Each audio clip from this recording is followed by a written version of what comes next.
Melania Cruz, Elena Ferro. Que tal? Benvidas as dúas a Referentes. Moitas gracias. Moitas grazas. Que tal, como estades? Xa sabedes o que vindes agora, xa hai pouco misterio, non? Bueno, hai, estamos aí. Non sabemos o que vai pasar. O que se trata é de falar con calma, de coñecernos un pouco máis, de que tamén se vos escoite con calma, que eu creo que a veces non sempre hai esa ocasión, decía antes Elena, que lle interesa a ela como espectadora sempre coñecer a persoa que hai detrás do personaxe, e a veces non se pode, non? Non vos coñecíades, verdade? Non, Non. físicamente non, si nos Por redes, conocíamos sí. Por redes e falamos unha vez por teléfono, pero... Pois pero hoxe non nos desvirtualizámonos. Vou presentar a Ángela, que vai ser a encargada de deixarnos perfectas para que todo funcione. Sentade, por Genial. favor, nas vosas cadeiras. En uns minutos comezamos os Referentes. Benvidas. Gracias.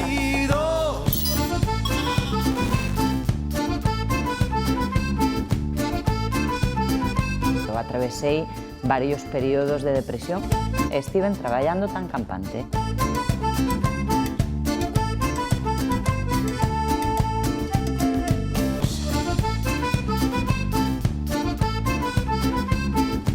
Antes que zoqueira, son feiranta, porque aprendín a vender os zocos antes que facelos.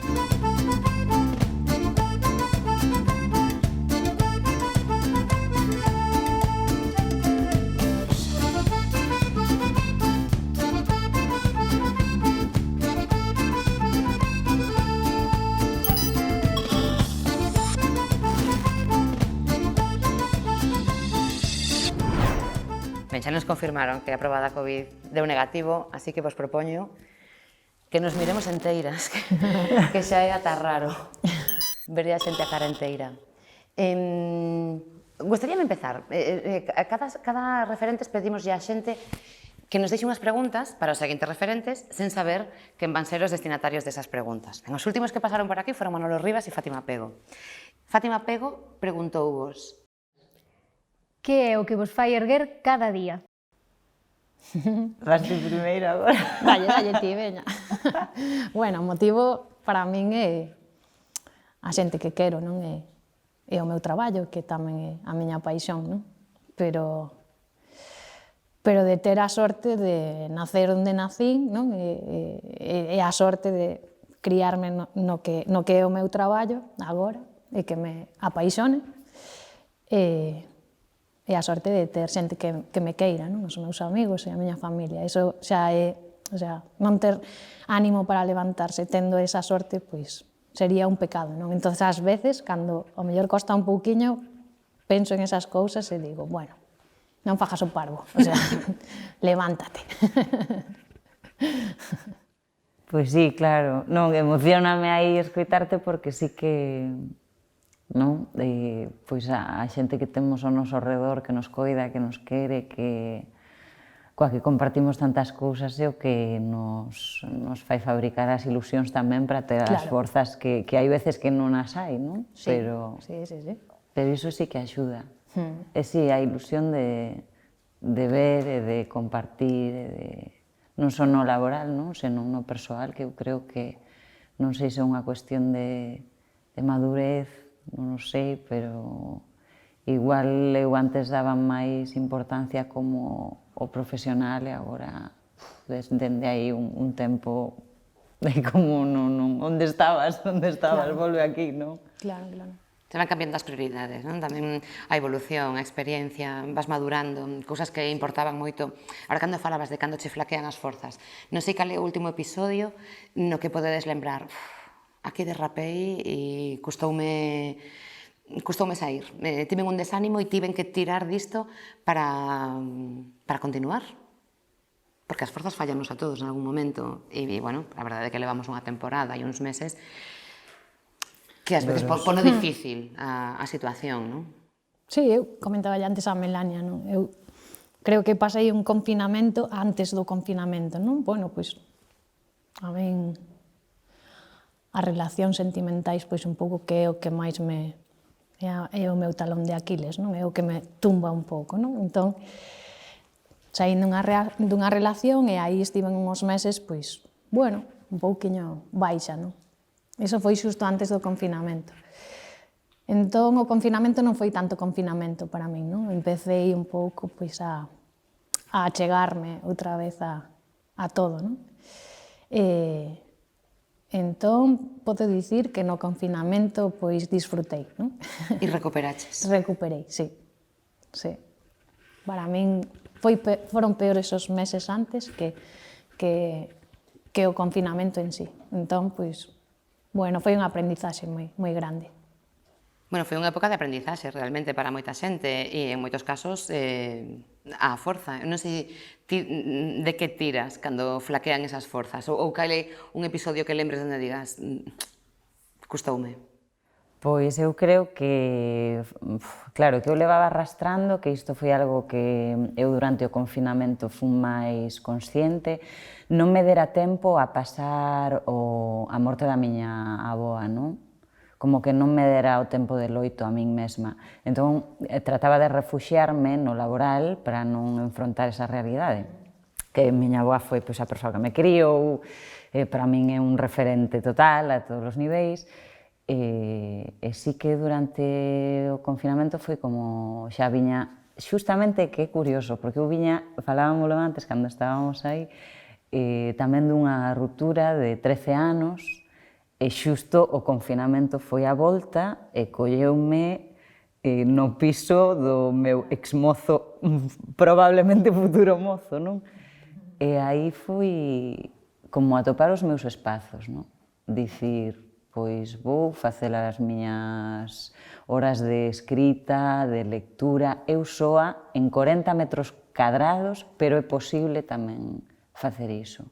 Claro. E si tiraba moito da miña avoa, sempre penso nela, non? Cando teño así algo... Porque ela era unha muller tan forte, tan tremenda, tan... Antes, o sea, as mulleres, o sea, bueno, teña miña tía Agripina, que era como se fose miña avoa, non? Eu non só coñecín a avoa por parte de miña nai, pero a convivencia coa miña avoa foi pequena, pero miña tía Agripina era, pois, como se fose miña avoa. Que mulleres, non? O sea, que podían, igual que miña nai, non? É xente que poden con todo, sabes? É como loitan aí, arreglan o que sexa, e tiran para diante sempre, sabes? Agora, como que enganchamos con máis cousas que son reales, non? Polo mundo no que vivimos, pero si tes ansiedade, si tes non sei que, esta xente antes non podía permitirse o luxo de decir teño ansiedade ou pásame isto, non? Había que levantarse todos os días, traballar, criar un rebaño de fillos, e agora para ter un, pensámolo, pasas hecho arroz, o sea, ala vai. E xa non tes fillos. É verdade. Estou falando por min, Nunca é o momento, e ala vai. Estou segura de que para a túa tía Agripina, que é zoqueira, e que foi xunto co teu propio pai, Sí, quen che amosou o oficio, non está nin nada sorprendida de que sexas zoqueira, nin te desanimou probablemente nunca a que exerceras. Sempre tiveches claro que era o que te querías dedicar, porque o viras na casa e ese era o teu futuro? Para mí empezou como un xogo. Eu sempre estive no taller. Os meus recordos de infancia son no taller con eles, con miña tía e con meu pai. Entón foi todo dunha maneira moi natural. Non tiven que tomar unha decisión aí, decir vou ser zoqueira ou vou ser... Bueno, sempre digo tamén que antes que zoqueira son feiranta, porque aprendín a vender os zocos antes que facelos. Sempre dende pequena iba con eles á feira, de pequeniña. Entón, pois ese é un oficio tamén, non? Que ás veces a xente, bueno, moitas veces me intentaron como insultar con ese chamándome feiranta, pero para min é unha honra, non? Porque, vamos, pode ser feiranta boa ou feiranta mala, ou pode ser banqueiro bo ou banqueiro malo, o sea, non hai feira máis grande que ir a un banco, non? A pedir un crédito, a pedir... O que pasa é que, claro, a feira sempre parece que vas e que te van a engañar, e para iso, vamos, para nada, non? A mí ensinaronme igual que a facer os zocos, pois a vendelos de unha maneira pois o máis legal posible, claro, é igual para todos. Entón sempre digo iso, que son feiranta antes que zoqueira. E despois, seguir, cando rematei os estudos de bacharelato, eu xa tiña claro que era onde mellor o pasaba, no taller. E aí, pois claro, o noso medio de venta son as feiras. Agora, pois tamén temos 2 tendas, pero seguimos facendo moitas feiras. E daquelas, pois, só eran as feiras. E, bueno, traballar moito e intentar mellorar cada día, non? Pois facer as cousas un pouquiño mellor e aprender. Iso foi o que me ensinaron sempre. Entonces, a verdade é que non foi unha decisión que tivera que tomar, xa era como que estaba dentro do meu sangue. Sí, foi fácil. Ti antes de actriz fuches moitas cousas. Algunha.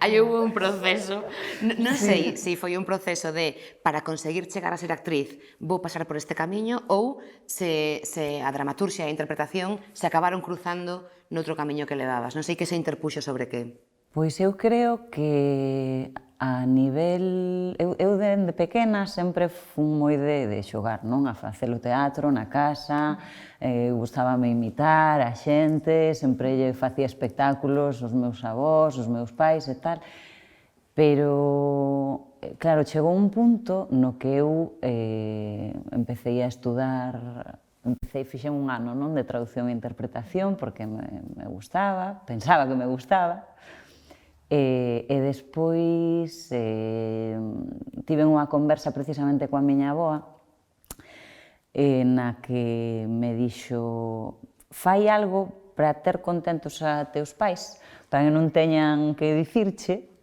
fai algo así como que a ti non che custe moito o traballo ou que non che pareza mal tampouco, que o pases ti ben, para que eles xa queden tranquilos e despois xa fas arte dramática se queres. Porque eu sempre te vou apoiar niso, non?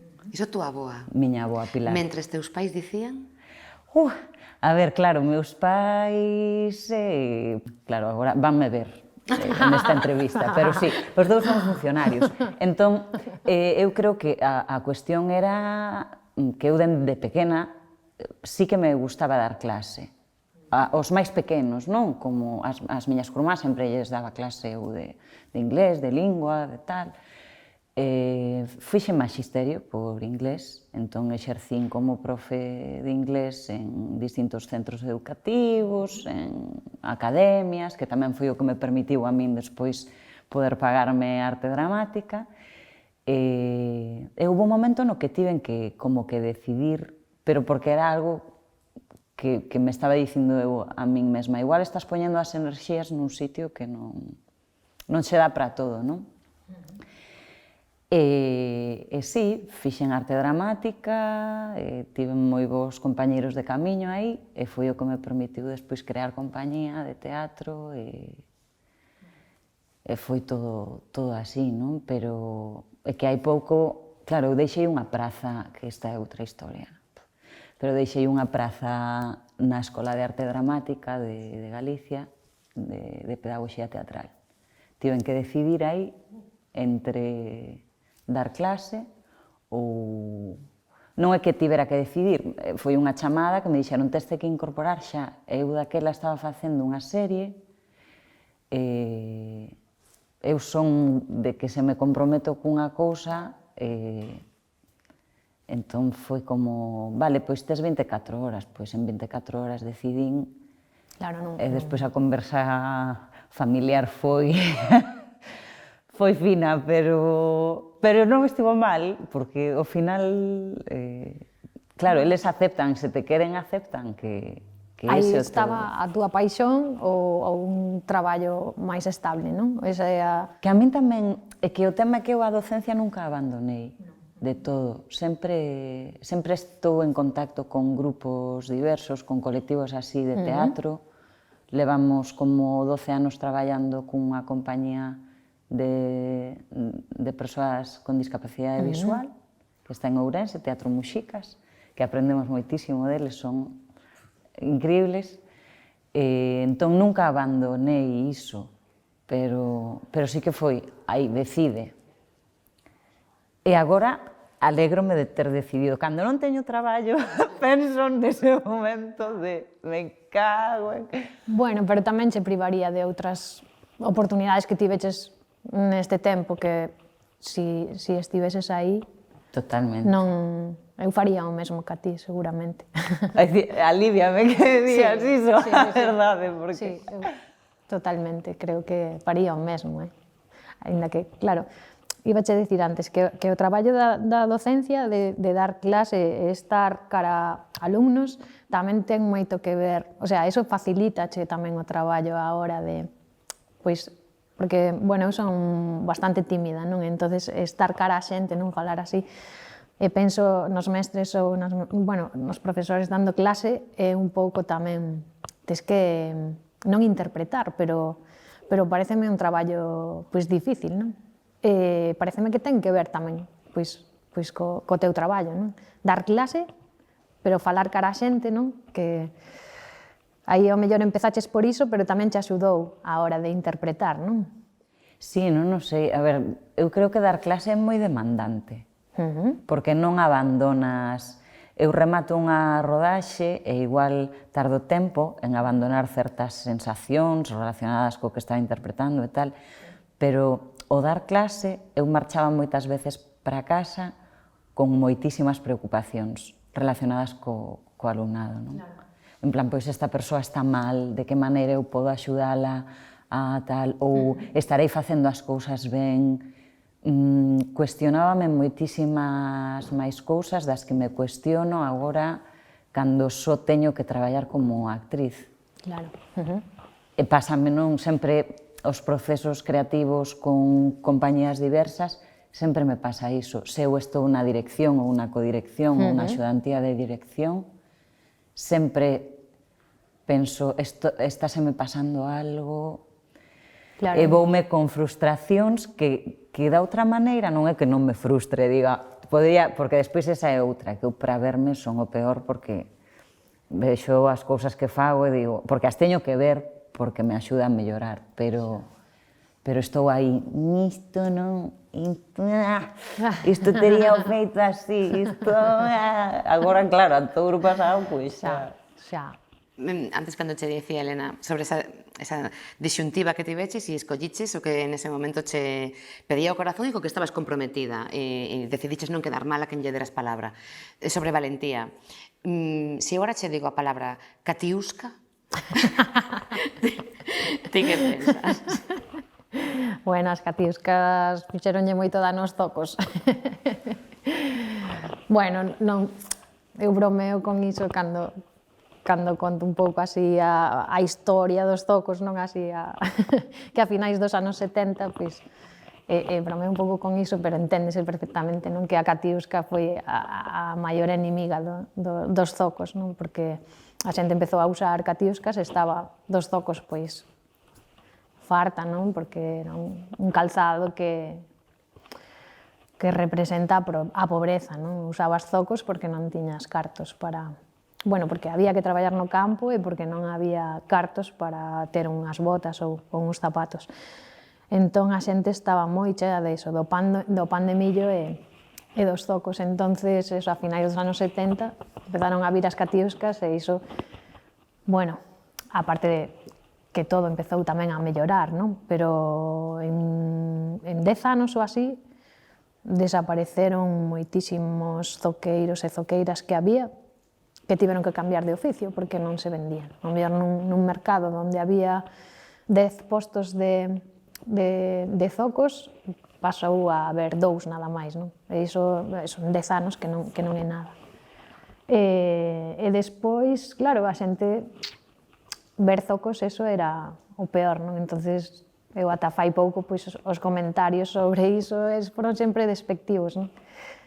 E as Katiuskas, claro, tiveron moito que ver, porque a xente mercaba Katiuskas. Despois, por suposto, eu teño que falar a favor dos zocos e usar todo o día Katiuskas para traballar, non? Para traballar no campo e se as pos un momento, un par de horas, ou vas a pasear ou eso, bueno, pero estar todo o día traballando con Katiuskas, pois iso fai que o pé non transpire, que sude dentro da bota de goma, que despois, cando te paras, enfrías, e iso pois, xeraba moitos catarros, problemas de gorxa, e así, non? E despois houve xente que volveu a usar zocos, pero bueno, catiuscas non me fales moito. Vale, habrá outros temas, non hai problema.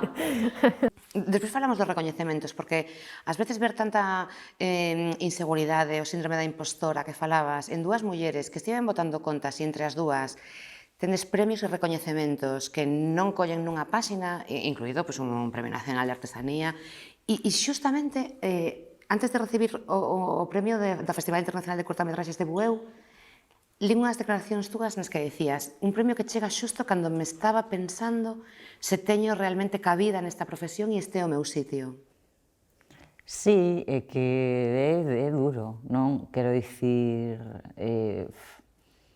hai veces que todo ese peso de sentir que estás ocupando un lugar que non te corresponde, de que igual chegan a ti comentarios que non debían de chegar sobre o teu traballo ou sobre ti mesma, ou pois acabas desenvolvendo unhas inseguridades que igual non tiñas ou que sí que estaban, pero non estaban tan a flor de pel. E sí, eu estaba nun momento, xusto antes do FIGUEU, que estaba pensando en abandonar iso e sacarme unha oposición para dar clase de inglés con pequenos que me encantan. Sí, estaba nese punto, porque ademais esta é unha profesión que eu non sei o que opinarán as miñas compañeiras, pero eu creo que cando a un home se lle fan recoñecementos como actor, ou lle sai chollo por todas partes, e como sempre todo o mundo está contento, todo o mundo felicita, todo o mundo... Cando é unha muller, eu non o vexo tanto. Claro. Pero digo honestamente, é algo que a min tamén me gustaría que se puderan abrir debates e foros sobre isto, porque non quero ser unha paranoica, pero sí que o vexo, non? Que unha muller sempre como, que faría para chegar aí? Ou diste, pois exactamente o mesmo ou igual 4 veces máis porque son tía.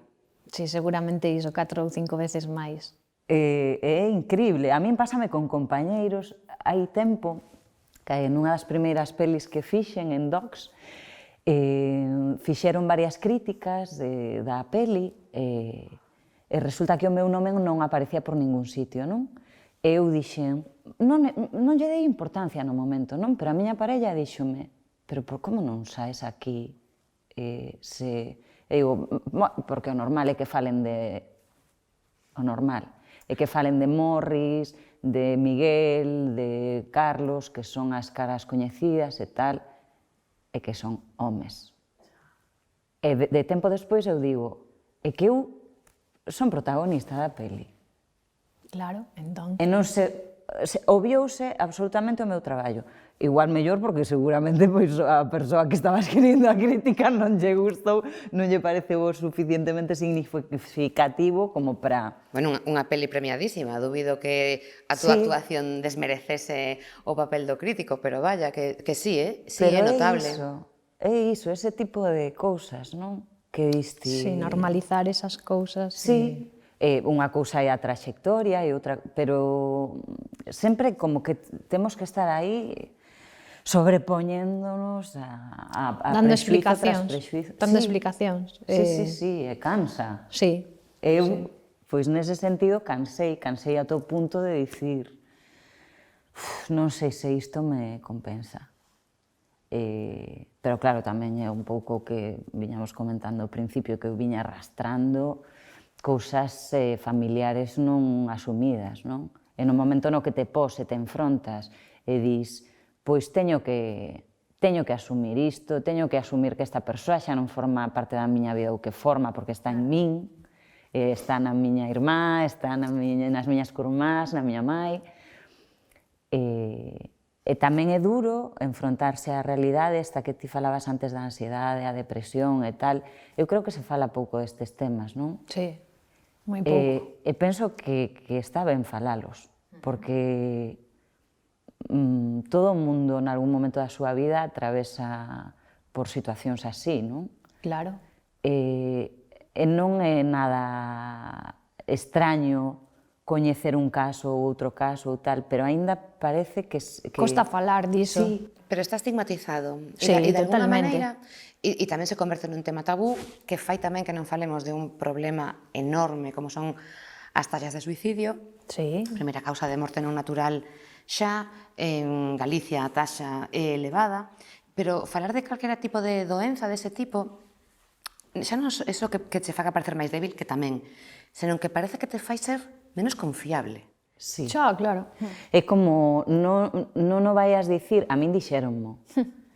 Non, porque claro, a nivel profesional igual afecta, é a primeira vez que eu digo isto así públicamente, non? Pero eu atravesei varios períodos de depresión e estiven traballando tan campante, Sí, quero eu dicir. tamén. Pero sí, que eu creo que hai que dicilo tamén para que a xente se anime a expoñer sen ningún tipo de medo que está atravesando por un momento duro, que non temos que ser superheroínas nin superheroes, que cando verbalizas iso, abres a porta a que máis xente poida axudar de algunha maneira. Xusto, é normalizalo, Sí. e non pasa nada, porque eu en varias ocasións falar con xente, porque é algo que xusto, mira, onte na casa de unhas amigas estivemos falando de isto, non? E de como pasarían isto, volvendo un pouco atrás, pois nosas nais ou nosas aboas ou bueno, a xente de antes, non? Porque antes decíase, no, está mal dos nervios. O sea, eso abarcaba todo, sabes? Estar mal dos nervios, pois o mellor tiña unha ansiedade terrible ou unha depresión ou así, pero non se falaba do tema, nin nada, o sea, esa persoa iba a un médico casi a escondidas, pois recetáballe o que fose, no, fulanita está mal dos nervios, e pasa moito máis en mulleres que en homes, non? Por mil cousas, non? Eu creo que vamos tragando todo, e entonces chega un punto que pum, estoupas, non? Pero pareceme moi importante, eu sempre que podo, pois o fago, non? Falar de que hai que normalizar iso, que non pasa nada, nin é nada malo, senón que son etapas da vida que pois que hai que buscarlle unha solución. E para min, por exemplo, no meu caso, a min axudoume moitísimo, aprendín moitísimo, non? De etapas pois malas de depresión ou de ansiedade, e que tiven que recurrir pois ao médico e a tomar pois o que me facía falta. E gracias á química, sabes? Gracias á química, que o temos aí. Está, por sorte, non? Pois ao alcance de calquera, non? Entón, non ter medo de dicir iso, non? Porque nos pasa a moitísima xente. E que ademais podes axudar a alguén, non? Podes animar a alguén a que igual está pasando un momento e que non pode moi falar difícil. diso. Sabes, que ten medo de falar diso, a min xa me ten pasado con máis persoas, eu decir, pois nada, mira, a min pasoume isto, e esa xente sentir un alivio de poder, pois a min tamén, é claro, e non sei. E que mira o que pasou outro día no Congreso, non? Vete al médico. Pois sí, vai ao médico, pois sí, pois oxalá máis a sanidade pública estivera ao servizo das enfermidades mentais, porque hai moita xente, hai unha cantidade de poboación tremenda que pois debería ter acceso, non? Non sei se tamén tiña que ver que foses unha nena, que daquela eras unha nena, non a nena que vai agora co teu pai ou que iba ata hai pouco. Aquelas primeiras experiencias de feirante onde ti xa sabías que che gustaba vender, que era un xogo, pero era algo que despois se acabou convertendo en algo creativo. Intentaron encalotarte algunha vez? Sí, claro. Bueno, moitas veces. O que pasa é que, bueno, vas aprendendo, non? Daí, un pouco esa retranca, non, que uso nas nosas redes sociais, non é así, pois ven un pouco de aí, de todo ese xogo, non? Recordo unha vez na feira de Monterroso, pois veu un señor, claro, ao mellor non era tan señor como eu recordo, porque eu era pequena, igual tiña, non sei, 8 ou 9 anos, meu pai salira un momento, pois quedei eu sola, e entonces era xa o final da feira. E veo ese señor, e entonces quería levar uns zocos, e díxome, no, veño buscar estes zocos que xa os provei antes, pero teu pai díxome que vos deixaba, pues, creo recordar que eran 1.800 pesetas, creo que costaban 2.000 pesetas, el decíame, no, teu pai díxome que mos deixaba a 1.800, entonces claro, dixen, bueno, se cho dixo meu pai, pois xa está, o sea, pois toma, levos. Entonces, cando veu meu pai, dixenlle, mira, veu un home así, andando, moreno e tal, e que xa probara estes zocos e que lle dixeches ti que llos deixabas en 1.800. Entón, a el pegoulle a risa, riuse, non? E dixo, non, ti cando sea así, dille que espera que veña eu, o que, o sea, el xa se dou conta, non? Non, que eu non sei quen era, nin nada, eso dixo para que lle cobrases así, en vez de, non o coñecía nin nada, non? Entonces, claro, aí aprendes a lección, non? De decir, non, vamos a... Son xogadas, non? De trampas que che queren facer, pero, bueno, vas aprendendo. Pero iso vale... A feira é unha ensinanza da vida moi moi boa. É unha boa ferramenta de marketing tamén. Sí, tamén. Aí aprendín todo o marketing que uso agora. Intento que sexa un pouco divertido, non? Ás veces non son divertidas, son un pouco máis... bueno, que entren así a llaga, non? Pero tamén demostran valentía. Pásame cos vosos dous traballos, porque sí, falamos de inseguridades que levamos dentro, pero tendes dous traballos moi expostos, donde vos expoñedes os teus produtos, as túas actuacións, as túas obras, apostas por levar as táboas do teatro de determinada composición, e iso, ao final, non deixa de ser un... Esta é a miña aposta. E se queredes decido que teñades que dicir, sodes bravas, Digo en Ti serio. tamén. Dios lo pague. Non, a min fíxome moita ilusión, de feito, non, cando souben que ia compartir contigo, porque como non nos coñecíamos persoalmente, e foi a raíz dunha chamada telefónica que nos íamos facer a Farsa das Zocas de Carballo Calero. Entón, queríamos usar, porque tanto María Vázquez como a min temos varias zocas túas, non?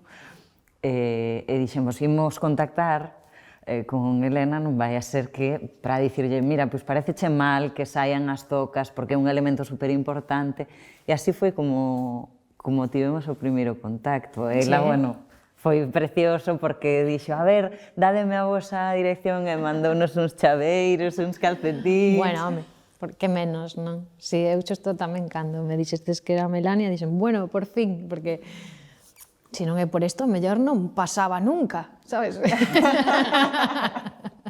Pues en referentes encantadas de facer de Pois Celestinas, foi deste encontro. Foi un destes no cravo, non? Non sei te, Melania, se algunha vez na profesión te sentiches unha experiencia como a que nos contaba ahora Elena, enganada ou estafada ou compromisos non cumpridos, expectativas que non eran...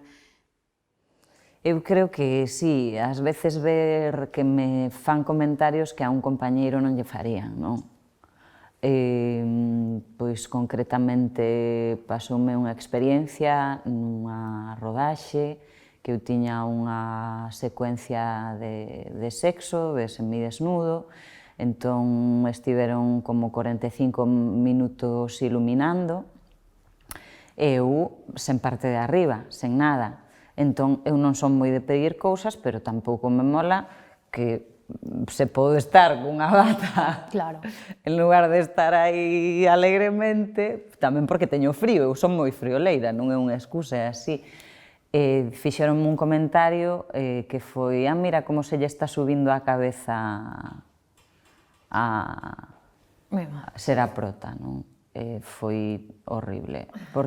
Pero foi horrible porque eu non tiven a capacidade nese momento de contestar, porque me quedei tan seca con ese comentario, e ademais estou tan segura de que o meu compañeiro non llo tería dito, de ter el pedido unha bata ou unha manta, porque aparte estaban, as de vestiario estaban sufrindo por min, estaban ali cunhas batas na man, como querendo taparme. Claro. Entón, claro, ese tipo de cousas, pois, sí, digo, pero que gratuito, non? Que feo. Esas cousas... Que pouco profesional tamén. Trouxestesme cousiñas, creo, non? Sí. Os referentes pedimos vos que cheguedes ata aquí algún obxecto, algunha cousa que signifique algo especial para vos e que sexades tan xenerosas como para contarnos cal é ese significado e compartilo con todo o mundo. Que trouxeches, Melania? Que me leva dando moita curiosidade todo o tempo. Pois eu trouxen esta, unha matrioshka, que era da miña nai, de cando ela era pequena. Eu criei-me na casa da miña avoa e quedou ali, entón eu de pequena xogaba con ela. Non sei en que momento quedei eu con ela definitivamente. Está feita un desastriño porque está pelada por aquí, pero sempre é das poucas cousas que levo comigo Sempre. os meus fogares, sí. Sí, porque me recorda a importancia do xogo e de alimentar a nena que levo dentro, non? Pois moi as pilares da miña vida, os piares. É moi bonita. A min, por exemplo, encántame que este así. Sí, ten unha caixa de música. Non o quero abrir porque está un pouco forzado, pero, bueno, non, sí que se dá, sí. Wow. Está oxidada, entón teño que levála a recuperar. Tiña a canción esta, If I Were a Rich Man. Que bonito e que inesperada esa canción nunha caixa de música, nunca a escoitara. Non, eu tampouco. Non sei que canción é. A versión en galego que era Se eu fora rico.